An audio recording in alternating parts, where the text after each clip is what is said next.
చెన్నూరు పట్టణంలోని శ్రీ కిరణ్ ప్రైవేటు ఆసుపత్రిలో దారుణం చోటు చేసుకుంది. కాన్పు కోసం వచ్చిన ఓ నిండు గర్భిణి వైద్యుల నిర్లక్ష్యం కారణంగా మృతి చెందిన ఘటన స్థానికంగా సంచలనం సృష్టించింది. మృతురాలి కుటుంబ సభ్యుల వివరాల ప్రకారం మహారాష్ట్రలోని సిరోంచా మండలం కాన్సువెల్లి గ్రామానికి చెందిన నిండు గర్భిణి 30 సంవత్సరాల రాపెల్లి మంగళ అనే మహిళ కాన్పు కోసం ఆదివారం రోజున పట్టణంలోని శ్రీ కిరణ్ ప్రైవేటు ఆసుపత్రిలో చేరగా సోమవారం రోజున వైద్యురాలు ఉదయం 5 గంటలకు ఆపరేషన్ నిర్వహించగా మంగళ ఆడ శిశువుకు జన్మనిచ్చింది.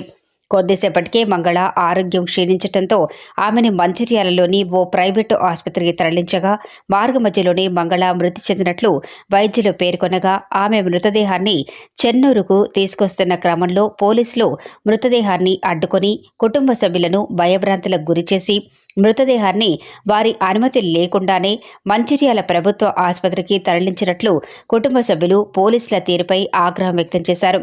బాధితులకు న్యాయం చేయాల్సిన పోలీసులే ఆసుపత్రి యాజమాన్యానికి కొమ్ము కాస్తూ వారికి వత్తాసు పలికి తమకు అన్యాయం చేస్తున్నారని సంబంధిత ఆసుపత్రిపై చర్యలు తీసుకుని మంగళ మృతదేహాన్ని తమకు అప్పగించి ఆసుపత్రి యాజమాన్యానికి సహకరించిన పోలీసులపై చర్యలు తీసుకుని బాధిత కుటుంబానికి న్యాయం చేయాలని పలు ప్రజా సంఘాల ఆధ్వర్యంలో కుటుంబ సభ్యులు ఆసుపత్రి ఎదుట తీవ్ర ఆందోళన చేపట్టారు.